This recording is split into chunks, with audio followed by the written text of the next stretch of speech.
I'm writing. You're the one that has to talk.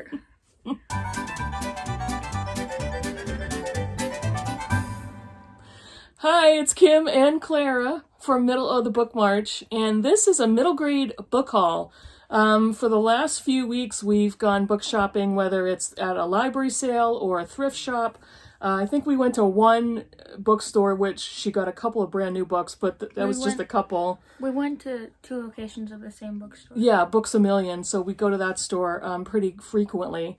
But she wanted to show you some of the books that she picked up, and this is a middle grade book haul in honor of Middle Grade March, even though it's the end of March. But anyway, I'm going to turn it over to Clara, and I'm going to let her have most of the video time. What do you mean most? Okay, all of the video time, except when I interrupt.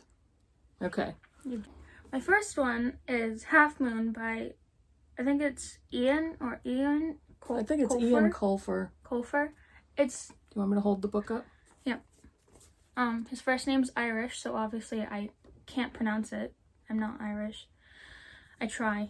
I'm already messing this up. Yeah, I'll edit it out. Yeah, so what's it about? What's the basic summary? So, the main character is called Fletcher Moon. Okay, if you hold the book in front of your mouth, you can't hear you. The main character is called Fletcher Moon. He is a genius, and he's also apparently officially certified as the youngest detective in the world. And he even has a silver-plated detective's badge to prove it. But then a classmate hires him to solve a crime, and his prized badge is stolen. Dun dun dun. Plot. My next one is The Girl with the Silver Eyes by Willow Davis Roberts. What? I'm trying to get out of the frame. Why are you laughing? I'm trying to get out of the frame. So, here. my next one is The Girl with the Silver Eyes. I'm right here, by the way. Okay, go ahead. Right, so my next one is The Girl with the Silver Eyes by Willow Davis Roberts. It's about a girl named Katie Welker who has superpowers.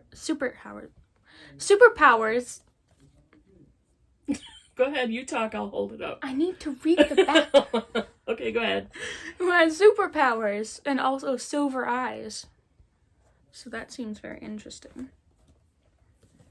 Then there's Doll Bones. Doll Bones by Holly Black. I've heard that name before. Yeah, she's a YA writer, fantasy writer. Doll Bones, about Zach, Poppy, and Alice. Don't put it in front of your face. It's gonna muffle the audio if you put it in front of your face. Okay, go ahead. About Zach, Poppy, and Alice, who have been friends forever. But now they're in middle school, and Zach has to stop playing this mysterious game that they love to play with dolls. Not gonna be creepy at all. What? And then one of them, Poppy, has dreams about the Queen, the ghost of a girl who will not rest until the bone china doll is buried in her empty grave. Okay, keep going. How to Disappear Completely and Never Be Found by Sarah Nickerson. So one of the main reasons I got this is because of the cover. That's an amazing cover. Cover by.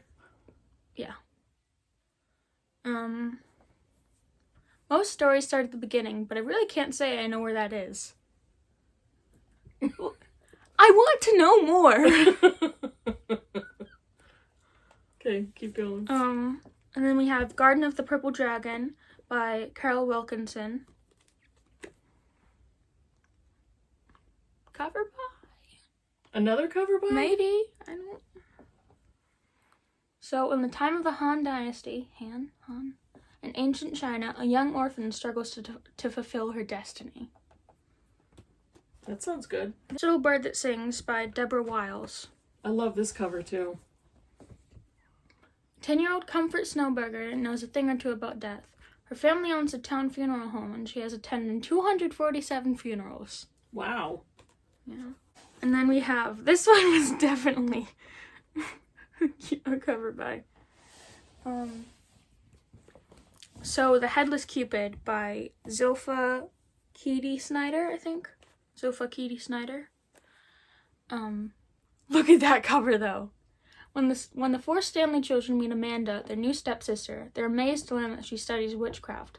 They're stunned to see her dressed in a strange costume, carrying a pet crow and surrounded by a pile of books about the supernatural. If there's any description with books on it, I'm gonna buy it. I mean, yeah. There was another book by that author that I didn't get, that I saw as well. And then 100 Covers, Book 1 by N.D. Wilson. Look at that cover. Middle grade covers are pretty cool. I love the art. Lying in bed at night, 12-year-old Henry York can't ignore the thumping and scratching he hears on the other side of his bedroom wall. He scrapes off the plaster and discovers doors, 99 cupboards of all different sizes and shapes. Through one he hears the sound of falling rain. Through another he sees a glowing room with a man strolling back and forth. Henry and his cousin Henrietta soon learn that these are not just cupboards, but portals to other worlds. The Door to Time by Ulysses Moore. That cover is awesome. And so is the back cover. So, right. The Door to Time. In a house on the coast of England, there is a door. It hides unimaginable mysteries, unavoidable danger, and unbelievable surprises. That sounds good. And then it's Percy Jackson and the Olympians, the complete series. I've read this before. This actual box set. Not the same one, but... I've read it before, and then I gave it away. It was not my fault. I mean... Maybe a little bit. Clara, you need one house of books. Well, we got that new. And then Malamander by Thomas Taylor. That's a pretty cool cover. They all are. Yeah. Welcome to Erie-on-Sea. Here you will meet a plucky orphan, a sinister man with a hook for a hand, a mechanical mermonkey with powers of prediction, alliteration, an egg that can grant wishes, and the elusive Malamander, half fish, half man, who holds the town in its deadly thrall. And then Roald Dahl's The Witches, but it's a graphic novel. I've read The Witches many times, and I was so excited to see this. Like, the art is just so cool.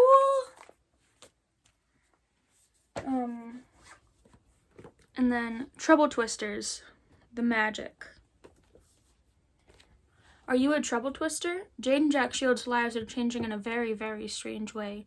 Magical disasters occur when they're around. A mysterious explosion has just destroyed their house. From the inside.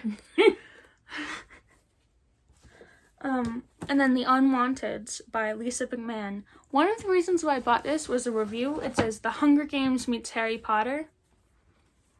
I love both The Hunger Games and Harry Potter, so I mean, I don't love J.K. Rowling though.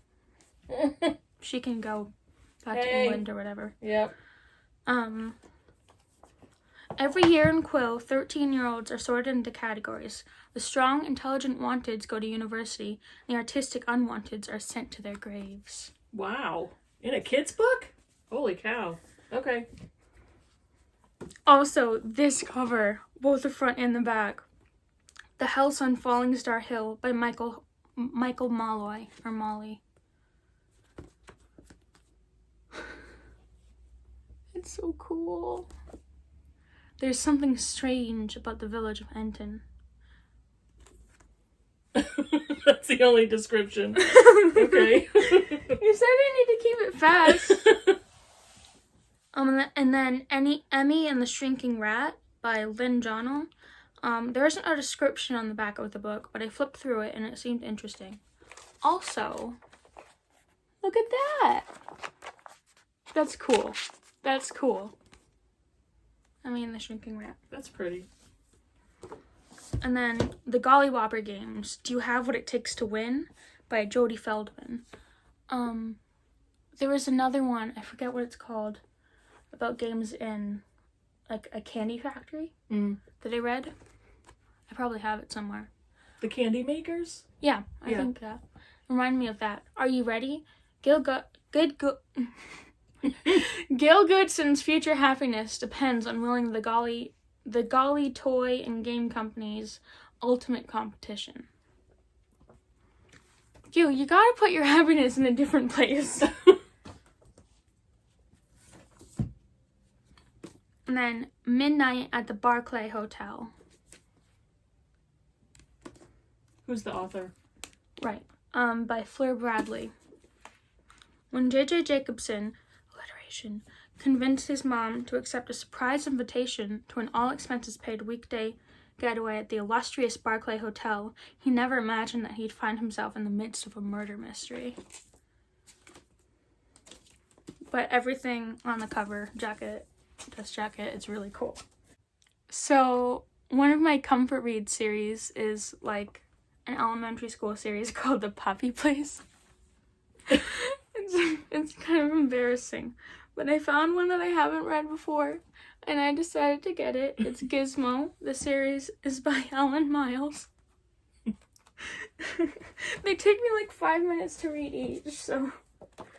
and then Breaking Sellen's Nose, which is a Newbery Honor book, and I've heard amazing things about, by Eugene Yelchin or Velchin. I can't tell if that's a V or a Y.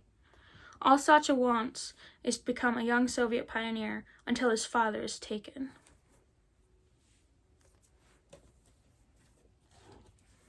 Then we have Lockdown by Walter Dean Myers. It seems as if the only progress that's going on at Progress Juvenile Facility is moving from juvie jail to real jail. And then The War That Saved My Life. My mom wanted to read this out. Yeah, I've seen this on BookTube, and I've heard really good things about it. By Kimberly Brubaker Bradley. I can't words today. Not in front of your face. Ada is 10 years old and has never left her one-room apartment. Her cruel mother is too humiliated by Ada's twisted foot to let her outside. Oh my gosh, that stack is so tall. Okay. And then I have Nation by Terry Pratchett. You got a Terry Pratchett book? Oh, cool. Yeah, you said that when I bought it, too. No, I didn't. Yeah, you did. All right. When a giant wave destroys his village, Mao is the only one left. Daphne, a traveler from the other side of the globe, is the sole survivor of a shipwreck. And then The Adventures of Lola. Who's it by? By Jade Harley. Look at that cover, though. So a young girl goes on a breathtaking adventure to save her hometown and discover that there is more magic in the world than she ever could have imagined. That's it. That's it? The pile is so tall. Okay. Press that red button. Mm-hmm. So, as you can see, Clara acquired quite a few books. I did too, but mine's going to be in a different video. This wasn't all on the same trip. No, not all on the same trip. This was a couple of weeks worth of book haul. But why do I show you guys middle grade books? Because I am quite aware that the majority of my audience are adults. And because I'm amazing. Well, she is amazing. So, and she requested to show her book. So, I mean, who am I to say no? Actually, I am the one that says no, but... so why am I showing you middle grade books? I'm showing you middle grade books because, like me, many of you are parents of middle schoolers or young teenagers or tweens or whoever. And so some of these books, I mean, not some, all of these books are really good. And not even just the content of the books, but the artwork is really exceptional. And for any of us readers who have kids that love to read, there's some great selections in this haul. And I wanted Clara to get the opportunity to talk about the books that she's excited about. So if you are parents, or if you are grandparents, or if you know a child that is in the age range to enjoy these books, I will try to take the hours it's going to take me to put all these books and their titles in the description box below, and so you can take a look at them for yourselves. They all look really good, and they're perfect for anywhere from a tween to a young teenager and whoever else is interested. There are books here that I would read as well. So that's it. That's Clara's book haul. Let us know in the comments if any of these look really good, and I will see you in the next video. Bye. I'm taller than my mom. She's taller than me. Say bye, Clara. Bye, Clara.